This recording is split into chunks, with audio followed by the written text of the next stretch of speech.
이스라엘에 수확철이 되었는데 미디안 연합군이 코로나 바이러스처럼 이스라엘에 올라와 그들의 삶을 피폐하게 만들고 있습니다. 메뚜기 떼처럼 이스라엘의 곡창지대를 가득 채우고 그곳에 진치고 있는데 기드온은 이들과 전쟁하기 위해 사람들을 불러 모았습니다. 무려 32,000명이나 모였습니다. 그러나 미디안의 연합군 20만에 가까운 그 대군에 비하면 32,000명은 아무것도 아니죠. 그러나 하나님은 모인 32,000명도 많다고 하십니다. 20만 대군 앞에 그들과 싸우기 위해 32,000명이 모였는데 32,000명이 많대요. 그래서 하나님은 기드온에게 두려워 떠는 자들을 돌려보내라고 말씀하십니다. 22,000명이 무려 32,000명 중에 22,000명이 두려움 때문에 돌아갔습니다. 하나님께서 이스라엘 병사들의 수를 줄이신 이유가 무엇인가요? 그것은 하나님께서 싸우시는 이 싸움, 기드온과 이스라엘의 병사들이 싸우는 이 싸움이 사람의 수와 힘과 능력으로 싸우는, 이길 수 있는 싸움이 아니라는 것을 보이기 위해서입니다. 하나님께서 행하시는 일에 필요한 것이 무엇일까요? 하나님께서 행하시는 일에 수종 들고 봉사하는 우리들에게 필요한 것이 무엇일까요? 하나님을 전적으로 신뢰하고 믿는 믿음이겠죠. 그런데 두려움이라는 것은 하나님을 믿는 믿음이 아니라 나 자신을 믿는 나에 대한 신뢰 때문에 나오는 것입니다. 자기 자신의 힘과 자신의 계산을 믿기 때문에 불가능한 일 앞에서 두려움이 나오는 것이죠. 그래서 하나님은 하나님의 이 일에 수종들기 위해 모인 자들에게 그들 중에 두려움에 떠는 자들, 자기 자신의 힘과 능력, 수를 계산하는 사람들을 돌려보내라 말씀하시는 것입니다. 그렇게 22,000명이 떠나고 10,000명이 남았는데 하나님은 그 수도 많다고 하십니다. 하나님은 남은 10,000명을 데리고 기드온에게 물가로 내려가 물 마시는 시험을 하라고 명하시는데 그 이유가 바로 숫자를 더 줄이기 위해서입니다. 7장 4절을 보시면 하나님께서 병사들을 물가로 데리고 내려가시는 이유가 나와 있는데 아직도 사람들의 수가 많기 때문이라고 그렇게 말씀하고 있어요. 22,000명이 떠나고 두려움 때문에 떠나고 10,000명이 남았는데 그들은 두려움이 없을까요? 남은 10,000명은 두려움이 없을까요?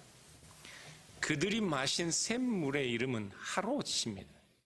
근데 그 하롯이라는 말은 7장 3절에 두려워 떠는 자들이라는 말 중에 떨다라는 단어와 동일한 단어입니다. 우물 이름이 떨다예요. 아마도 그 더운 지방에 지하에서 쏟아져 나오는 그 물의 냉기 때문에 물을 마실 때 사람들이 떨 수 있어서 그 샘물의 이름을 떨다라고 붙였을 수 있지만 지금은 그 떨다라는 이름을 가진 하롯샘이 그 앞에 모인 이스라엘 병사들 10,000명의 심리 상태를 표현하기에 아주 적합한 단어입니다. 그들은 떨었습니다. 남은 10,000명도 떨었어요. 근데 하나님께서 그 물가에서 물 마시는 테스트를 하신 후에 어떤 사람들이 선택돼요? 300명이 선택되는데 그 사람들이 어떤 사람들이에요? 물을 어떻게 마셨어요? 그것은 중요하지 않습니다. 그들이 물을 어떻게 마셨는지가 중요한 것이 아니라 하나님께서 수를 줄이기 위해 그들에게 테스트하셨기 때문에 하나님은 두 무리 중에 9,700명과 300명 중에 적은 무리를 선택하신 것이었습니다. 여러분, 우리가 봄에 그 야외 예배를 가는데요. 올해는 코로나 바이러스 때문에 이 야외 예배가 좀 연기되어야 할 것 같은데, 야외 예배 가면 항상 하는 게임이 있는데, 그 게임 중에 OX 퀴즈 게임이 있죠. 성도들 다 모아놓고 중간에 줄 들고 OX 사람들 이동하는 그 게임이 있는데, 그 사회자의 목적이 뭐예요? 사회자 1차의 목표? 사람 수를 줄이는 것이죠. 사람 수를 줄이는 거예요. 그래서 쉽게 맞추기 힘든 어렵고 아리송한 넌센스 퀴즈들을 많이 내는 거예요. 목표는 아느냐 모르느냐 누가 똑똑하느냐가 아니라 수를 줄이는 것입니다. 하나님도 그런 숫자 줄이기 테스트를 하신 거예요. 300명이 특별해서 뽑힌 것이 아닙니다. 남다른 용기와 그들이 두려움이 없기 때문에 뽑힌 것이 아니에요. 하나님은 적은 숫자를 뽑으셨는데, 왜냐하면 지금 기드온과 이스라엘 백성들이 싸워야 하는 싸움의 내용은 숫자로 하는 싸움이 아니기 때문에 그렇습니다. 사람들의 힘과 능력과 크기로 하는 싸움이 아니기 때문에 그래요. 그런데 오늘 본문을 보니까 이 어중이 떠중이 어쩌다가 모인 300명이 메뚜기처럼 이스라엘 곡장지대를 다 채운 그 미디안 대군을 전멸시킵니다. 300명. 그런데 그들의 손에 든 무기가 무엇이에요? 그들의 손에 들린 무기가 무엇입니까? 한 손에는 나팔, 한 손에는 횃불과 항아리. 그들의 손에 들린 무기는 날카롭게 연마된 블레셋에서 수입해 온 그런 쇠 칼과 검이 창이 아니었습니다. 여러분, 어떻게 나팔과 횃불과 항아리로 전쟁을 하나요? 아니, 어떻게 나팔 불고 횃불을 흔들며 항아리를 깨뜨리고 20만 대군을 물리칠 수 있나요? 어떻게 그게 가능하죠? 16절부터 20절까지 함께 읽어보겠습니다. 사사기 7장 16절부터 20절입니다. 같이 읽겠습니다. 300명을 세 대로 나누어 각 손에 나팔과 빈 항아리를 들리고 항아리 안에는 횃불을 감추게 하고 그들에게 이르되 너희는 나만 보고 하는 대로 하되 내가 그 진영 근처에 이르러서 내가 하는 대로 너희도 그리하여 나와 나를 따르는 자가 다 나팔을 불거든 너희도 모든 진영 주위에서 나팔을 불며 이르기를 여호와를 위하라 기드온을 위하라 하라 하니라. 기드온과 그와 함께 한 100명이 이경초에 진영 근처에 이른즉 바로 파수꾼을 교대한 때라. 그들이 나팔을 불며 손에 가졌던 항아리를 부수니라. 세 대가 나팔을 불며 항아리를 부수고 왼손에 횃불을 들고 오른손에 나팔을 들어 불며 외쳐 이르되 여호와와 기드온의 칼이다 하고 기드온의 300병사들이 어두움 가운데 미디안의 진영에 가까이 침투해 들어갑니다. 그리고 여기저기 흩어져 있던 그 세 대가 갑자기 동시에 나팔을 불어요. 그리고 횃불을 덮고 있던 항아리를 깨뜨리고 횃불을 들며 소리를 지릅니다. 여호와와 기드온의 칼이다. 사람들은 급습을 당한 줄 알고 허겁지겁 놀라 도망치며 연합군들끼리 서로 적으로 오인하여 그렇게 칼로 아군들을 치고 있는 상황입니다. 이 전략이 어떻게 사람에게서 나올 수 있겠어요? 나팔과 항아리와 횃불, 어떻게 이런 전략이 사람의 생각에서 나올 수 있겠냐고요. 20만 연합군과 300명이 싸우는 싸움은 어차피 불가능한 싸움이었습니다. 3만 2천 명 그들이 다 싸워도 불가능한 전쟁이었어요. 그 불가능한 전쟁에서 검과 창이라도 아무리 잘 연마된 무기라도 무용지물이었을 것입니다. 그래서 기드온의 전쟁 이야기에서 무기는 처음부터 중요한 것이 아닙니다. 기드온의 싸움에서 중요한 것은 처음부터 무기가 아니었어요. 아무리 훌륭한 무기를 들어도 그 무기가 무용지물인 싸움이었기 때문에 그 무기를 던지고 오히려 그들의 손에 하나님의 능력, 하나님의 말씀, 하나님의 방법을 붙들어야만 하는 그런 싸움이었던 것이죠. 사랑하는 여러분, 우리의 삶은 전쟁터와 같습니다. 아니, 사람들은 세상이 전쟁터와 같다고 해요. 살아남기 위해 싸워야 하고, 더 많이 먹기 위해, 더 많이 벌기 위해, 더 높은 자리 위에 서기 위해 싸워야 합니다.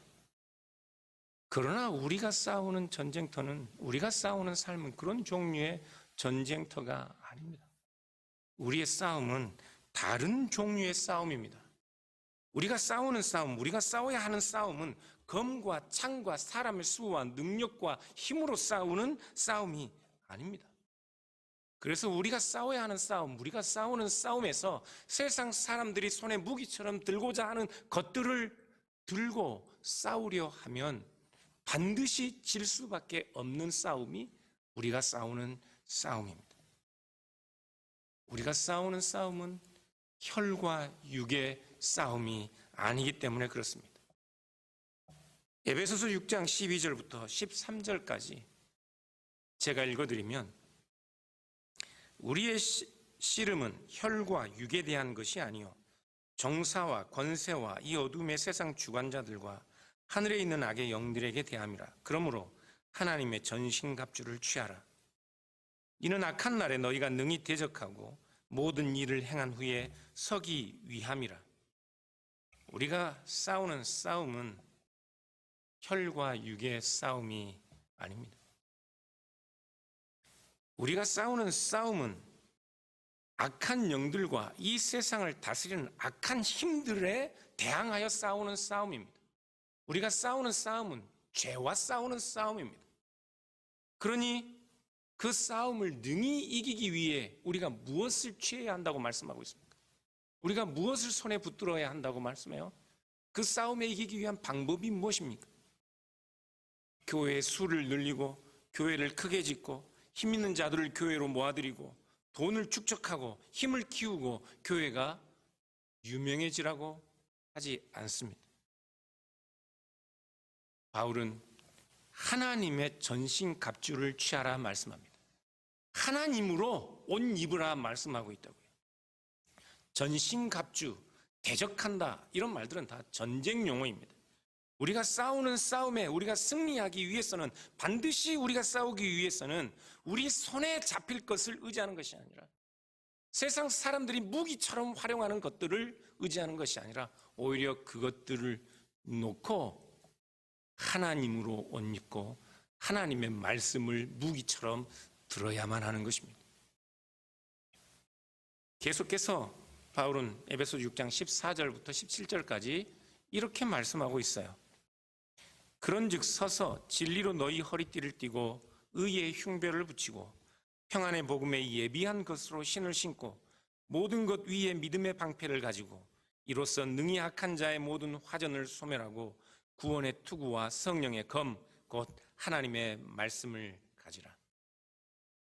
하나님의 진실하고 의로운 말씀, 그리스도 안에서 그리스도로 말미암아 우리에게 주시는 영생의 복, 그 복에 대한 확신으로 얻는 평안, 그 믿음, 하나님의 말씀들을 붙들어야 한다고 바울은 충고하고 있습니다. 기드온의 300명의 병사들이 검과 창을 든 것이 아니라 하나님의 명대로 나팔과 횃불과 항아리를 들고 결코 이길 수 없는 미디안 대군을 물리쳤던 것처럼 하나님의 방법, 하나님의 말씀을 붙들어야 합니다. 사랑하는 여러분, 우리의 싸움은 혈과 육의 싸움이 아닙니다. 우리가 싸우는 싸움은 우리가 구원을 얻고 우리가 영생을 얻는 싸움을 싸우고 있는 거예요. 하나님께서 우리로 하여금 그 싸움을 싸우게 하셨습니다. 우리가 싸우는 싸움은 우리 자신들을 통해 우리 주변과 우리 이웃들이 이 세상이 죄와 심판에서 구원을 얻고 영생을 얻도록 하는 그 싸움입니다. 그렇기 때문에 이 싸움은 우리가 시작한 싸움이 아닙니다. 우리는 이 싸움을 시작할 수 없습니다. 하나님께서 이 싸움을 시작하셨습니다. 그렇기 때문에 이 싸움은 우리가 비록 싸우고 있는 이 싸움이지만 하나님께서 시작하신 싸움은 하나님이 간섭하시고 하나님이 이끌어 가시고 하나님께서 승리하게 하시는 싸움입니다. 기드온을 큰 용사여 하고 부르시고 그에게 표적을 보여주시고 그를 가르치시고 그를 연단하시고 마침내는 승리하게 하신 것처럼 하나님이 시작하시고 개입하시고 우리로 하여금 이기도록 하기 위해 계속해서 우리를 가르치고 훈수를 두고 계신 싸움이라고요. 우리가 사는 삶, 우리 삶의 전쟁터, 싸움터는 바로 이런 종류의 싸움터입니다. 그러므로 사랑하는 여러분, 우리가 이 싸움에 이기기 위해 손에 들어야 하는 무기는 지금까지 우리가 들고 있었던 그 막강해 보이는 돈과 권력과 힘, 그것이 하나님의 말씀입니다. 하나님의 지혜와 방법입니다. 이 싸움에 승리하시는 온누리 장로교회 모든 교우들 될 수 있기를 주님의 이름으로 축원합니다. 그런데 정말 놀라운 것이 또 있습니다. 정말 놀라운 것이 또 있어요. 하롯샘가에서 떨며 물을 마셨던 그 어중이 떠징이 300명이 어떻게 손에 검과 창을 들지 않고 어떻게 그들이 미디안 대군과 싸우는데 자신들의 생명을 보호해 줄 최소한의 무기인 검과 창이나 방패를 손에 들지 않고 나팔과 횃불과 항아리, 전쟁에서는 아무런 쓸모가 없을 것 같은 그 세 가지 물건들을 들고 미디안 적진으로 달려들어갈 수 있었을까요? 놀랍지 않습니까? 어떻게 이 일이 불과 얼마 전에 하룻샘가에서 떨며 물을 마시던 사람들이 기드온 이야기를 이끌어가는 내용 중에 아주 중요한 요소가 두려움, 사람들의 두려움이라고 지난번에 말씀드린 적이 있는데요. 기드온 이야기는 6장부터 8장까지 그 전체 이야기가 시작되는데 크게 두 부분, 전반부와 후반부로 나누어집니다. 근데 전반부 내용과 후반부 내용이 서로 대꾸를 이루고 있어요. 그 대꾸를 이루는 두 개의 내용이 서로 크로스하는 중간 지점이 있는데 바로 그 중간 지점에 기드온과 이스라엘 병사들의 두려움에 관한 내용이 기록되어 있습니다.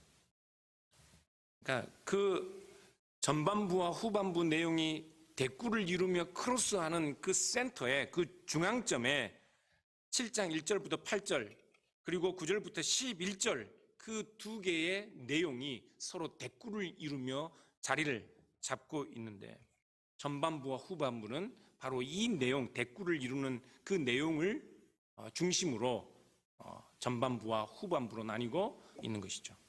맨 바깥 부분을 형성하고 있는 이야기들이 있는데 그 부분을 A라고 하겠습니다. 그래서 6장 1절부터 10절의 내용인데 이 내용은 기드온 이야기의 서문 시작 부분에 해당합니다. 그 내용과 대꾸를 이루는 부분을 A-라고 하면 그 내용은 8장 22절부터 32절까지 기드온 이야기의 결론 부분에 해당됩니다. 그 안에 B에 해당하는 부분들이 있는데요. B에 해당하는 부분은 6장 11절부터 32절입니다. 하나님께서 기드온에게 이스라엘을 구원하시겠다는 약속을 주시고 기드온이 두 개의 제단을 쌓는 이야기가 나옵니다. 그렇다면 B와 대꾸를 이루는 B-의 내용은 7장 19절부터 8장 21절인데 이곳에는 마침내 하나님께서 기드온에게 약속하신 일이 성취되고 그 성취된 일의 내용으로 두 개의 전투에서 승리하는 이야기가 나오고 있습니다. 그 대꾸를 이루는 내용 가장 중간에 센터가 되는 크로스를 이루는 지점이 7장 1절부터 8절이고 7장 9절부터 11절이에요. 그런데 7장 1절부터 8절의 내용을 보면 기드온이 두려워 떠는 병사들을 돌려보내는 내용이 나오고, 그리고 하롯셈가에서 떨며 물을 마시는 병사들의 이야기가 나오죠. 그렇다면 그 이야기를 C의 크로스, 센터라고 생각을 하고 CX라고 하면 CX와 대꾸를 이루는 CX 다시가 바로 7장 9절부터 11절인데 9절부터 11절 같이 읽어보겠습니다. 같이 읽겠습니다. 밤에 여호와께서 기드온에게 이르시되 일어나 진영으로 내려가라. 내가 그것을 내 손에 넘겨주었느니라. 만일 내가 내려가기를 두려워하거든 내 부하 브라와 함께 그 진영으로 내려가서 그들이 하는 말을 들으라. 그 후에 내 손이 강하여져서 그 진영으로 내려가리라 하시니 기드온이 이에 그의 부하 브라와 함께 군대가 있는 진영 근처로 내려간즉. 그러니까 기드온 이야기 6장부터 8절의 가장 중심에 7장 1절부터 8절까지의 내용은 두려워하는 병사들을 돌려보내고 하롯셈가에서 두려워 떨며 물을 마시는 사람들의 이야기가 나온다면, 바로 그 다음에 그 CX와 대꾸를 이루는 CX 다시는 두려워하는 기드온을 하나님께서 미디안 적진에 보내어 미디안 사람들이 기드온에 대하여 무슨 이야기를 하는지 들어보라 명하시는 내용이라고. 그러니까 기드온 이야기에서 가장 중심의 내용은 사람들의 두려움, 기드온의 두려움입니다. 기드온 이야기의 가장 중앙에 위치하고 있는 내용이 바로 두려움이에요. 그렇기 때문에 기드온 이야기는 이 두려워하는 병사들, 이들을 결국에는 하나님의 말씀을 듣고 하나님의 말씀을 의지하고 검과 창과 방패가 아니라 나팔과 항아리와 횃불을 들고 적진으로 뛰어들어가는 진정한 용사처럼 만들어내는 이야기라고요. 하나님의 싸움, 하나님이 시작한 싸움에서 하나님이 아니라 우리의 힘과 우리의 능력을 의지하고 두려워하는 사람들을 이제는 하나님의 전쟁에서 참된 용사들로 만들어 세상에서 세상의 무기와 세상의 힘과 세상의 능력으로 보면 감히 두려워 덤비지 못할 그 적진을 향하여 달려 들어가게 하는 용사들로 만드는, 그리고 그 일에 성공하시는 하나님에 관한 이야기, 그것이 바로 기드온에 관한 이야기라고요. 기드온 이야기의 가장 중앙에 병사들과 기드온의 두려움에 관한 이야기를 감싸고 있는 C에 해당하는 다른 내용들이 있는데, 그것은 바로 하나님께서 보여주시는 표적들에 관한 내용입니다. 그래서 그것을 CS라고 할게요. CS는 처음에 나오는 CS는 6장 34절부터 40절인데 그때 어떤 표적이 나옵니까? 기드온이 양털 솜 한 뭉치를 가지고 하나님에게 표적을 요구하고 하나님께서 보여주시는 표적이 있죠. 기드온은 결국은 자기 자신의 힘으로 이스라엘을 구원해야 할 그러한 두려움 때문에 더 큰 확신을 얻기 위해 하나님에게 표적을 요구했던 것이죠. 그렇다면 이 CS 다시 CS의 양털 한 솜 뭉치의 표적에 해당하는 대꾸를 이루는 또 다른 표적이 있을 것 아닙니까? 그 표적에 관한 내용이 7장 12절부터 14절입니다. 같이 읽어보겠습니다.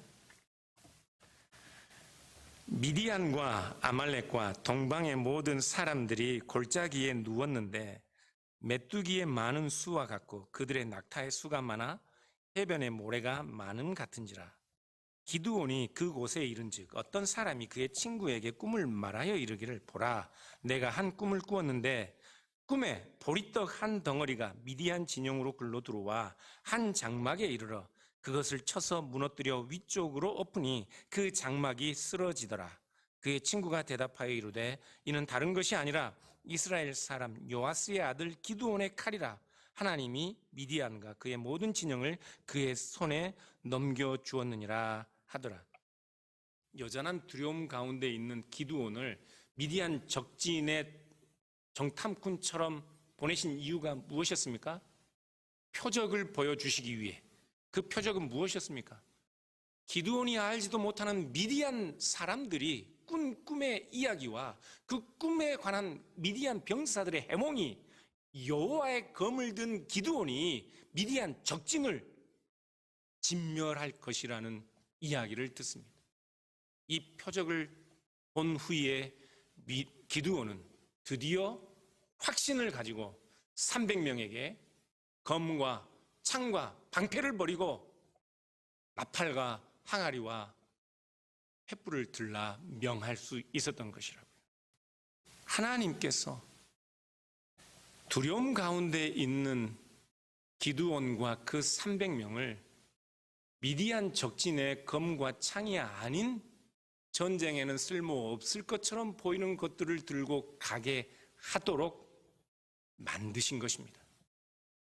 끊임없이 하나님은 기드온에게 간섭하시고 오래 참으시고 기드온이 마치 하나님을 시험하듯 하여도 그에게 표적을 보여주시고 두려움 가운데 있는 기드온에게 마침내 기드온을 두려워하는 미디안 병사들의 이야기를 듣게 하심으로써 그 전쟁에 용기를 내도록 하셨다고요. 기드온은 여룻바알이었습니다. 기드온은 바알 신이 싸워야 하는 사람이었습니다.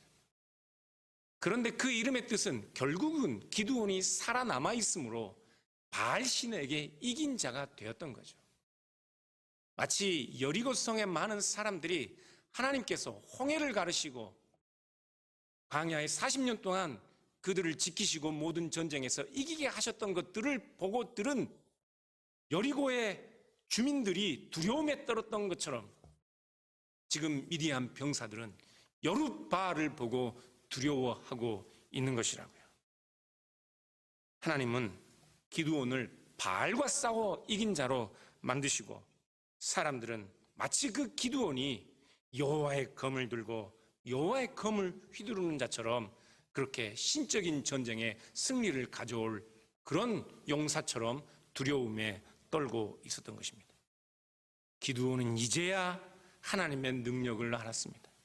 기드온은 이제야 우리의 모든 삶과 우리의 모든 역사적 경륜 가운데 일하시는 하나님의 섭리를 이해할 수 있었습니다. 그래서 모든 두려움을 물리치고 검과 창을 버릴 수 있었다고요.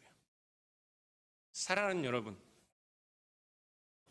하나님의 구원 이야기는 하나님 자신이 아니라 하나님 그분이 아니라 우리 자신을 믿는 불신앙, 우리의 힘을 믿는 불신앙, 그로 인하여 우리가 빠져있는 두려움, 그 가운데 있던 자들, 그 두려움 때문에 포도즙 짜는 틀에서 밀을 털어야 했던 기드온을 불러 나오게 하신 그 하나님, 우리가 싸우는 싸움은 그 하나님을 의지하고 믿음으로 담대하게 우리의 영생과 이 세상이 구원을 얻는 그 일에 용기 있게 싸우는 용사들이 되는 싸움인 것입니다.